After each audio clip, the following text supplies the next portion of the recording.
विश्वामित्र पही बैठा। महाराज जनकराज श्री विश्वामित्र जी से हाथ जोड़ करके राजा जनक बातचीत कर ही रहे थे कि इतने में क्या हुआ, जो भगवान श्री राम और लक्ष्मण अमराई का दर्शन करने के लिए गए थे, वो दर्शन करके जैसे ही लौटे कि भगवान की आभा प्रभा शोभा को देख करके राजा जनक के साथ में जितना विद्युत पड़कर गया था, स्वयं महाराज जनक के साथ विदेहराज के साथ भगवान को देखते ही सब उठ करके खड़े हो और हाथ जोड़ करके बोले, महाराज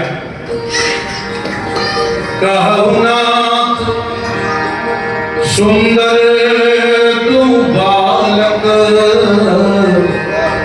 मुनि कुल तिलक के कुल पालक। हाथ जोड़ करके कहते हैं, अरे बोले विश्वामित्र जी सच्ची बताओ, ये दो बालक आपके साथ में आए हैं, ये कौन? मुनिकुल तिलक, ये महात्माओं के कुल के तिलक हैं या फिर किसी राजा के राजकुमार हैं? विश्वामित्र जी मुस्कुरा करके बोले, विदेहराज इनके दर्शन करके आपको कैसा लगा? सच्ची बताएं, ब्रह्म जो निगम नेति कही गावा, ओ भय वेश धरि की जुइया। जो वेद भगवान को नेति नेति नैति नैति ऐसा कह के प्रतिपादित करते हैं, आज इनके दर्शन करके ऐसे लग रहा है जैसे साक्षात वही परब्रह्म परमात्मा मनुष्य रूप धारण करके और हमारी अमराई में विश्राम कर रहे हैं।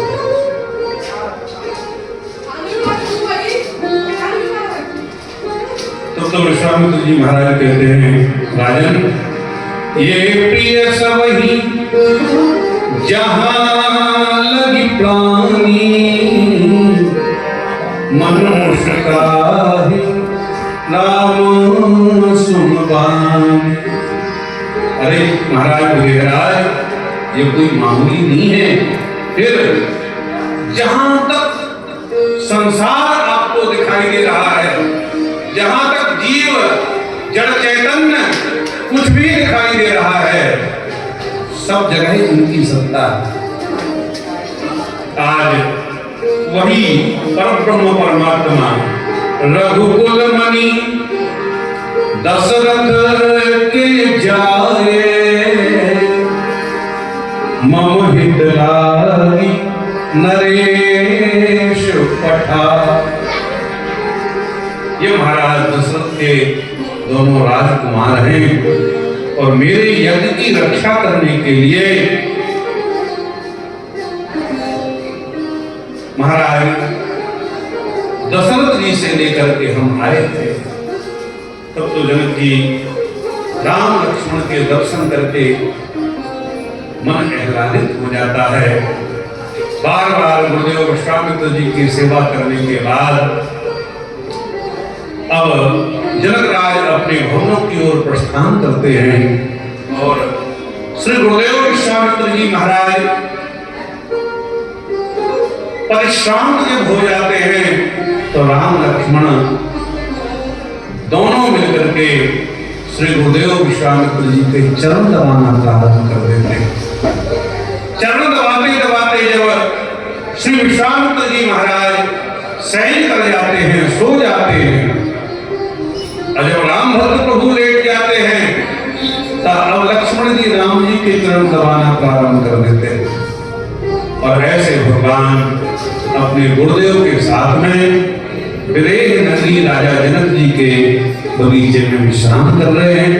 अब भगवान को विश्राम करने दीजिएगा और कल धनुष यज्ञ की कथा हम लोग श्रवण करेंगे और भगवान का विवाह जानकी जी के साथ में होगा। इसलिए आप सब घराती बाराती बनकर के आई। कल भगवान का विवाह है तो विवाह में कैसे जाना चाहिए आप सब जानते ही।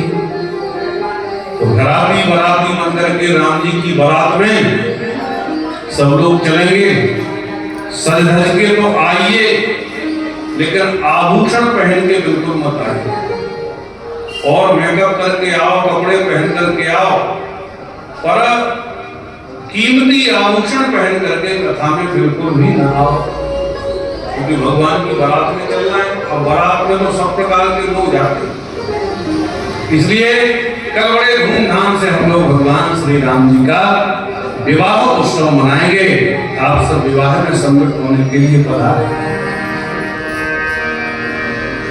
प्रभु प्यारे से जिसका संबंध है, प्रभु प्यारे से जिसका संबंध है, उसे हर घड़ी आनंद दिया।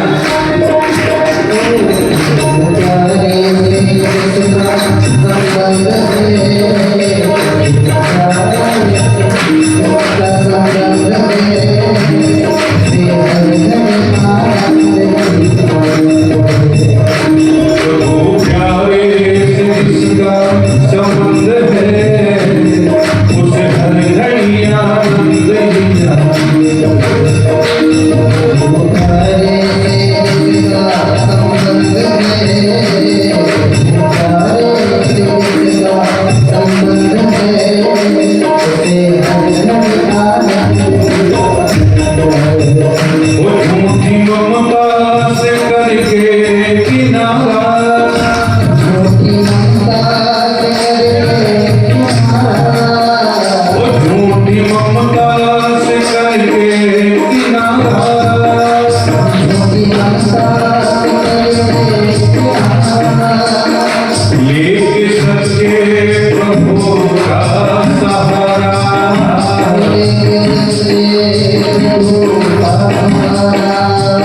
बोले सच्चे प्रभु का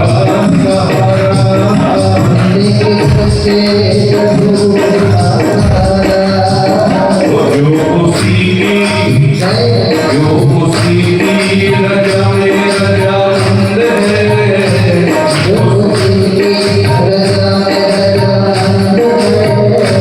उसने हर घड़ी आनंद ही आनंद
भगतन की, सब भक्तन की जय जय श्री सीताराम। कल बड़े ही धूमधाम से हम लोग भगवान का विवाह महोत्सव मनाएंगे और परसों संपूर्ण रामचरितमानस की कथा विश्राम होगी एवं 26 तारीख को मंदिर प्रांगण में बड़े धूमधाम से भगवान श्री राम का जन्म महोत्सव मनाया जाएगा। जो हमारे आचार्य जी ने समय दिया है वो 10 बजे से 12 बजे तक का भगवान का जन्म महोत्सव मनाएंगे 26 तारीख को। और उसके बाद में शाम को 5 बजे मंदिर प्रांगण से भगवान के जन्मोत्सव की शोभा यात्रा निकाली जाएगी। तो अब इससे बड़ा सौभाग्य क्या होगा, राम जी की कथा सुन रहे हैं, फिर राम जी का जन्मोत्सव मनाएंगे। अभी तो पहले कल विवाह उत्सव मनाएंगे, फिर परसों राम कथा विश्राम होगी और नरसों 26 तारीख सुबह 10 से 12 बजे तक भगवान का जन्मोत्सव मनाएंगे। वैसे भगवान के जन्म के समय व्रत रखना चाहिए, वो नहीं हो सके तो 12 बजे तक तो व्रत रखा ही जा सकता है, तो यदि हो सके तो सब लोग व्रत रखिए। अब आइए समय करके आरती करेंगे और कल पुनः समय पर आइए। अब 2 ही दिन शेष रह गए, कल और परसों 2 दिन कथा होगी, इसलिए कल भगवान के विवाह की तैयारियां करके आप सबको बता दें।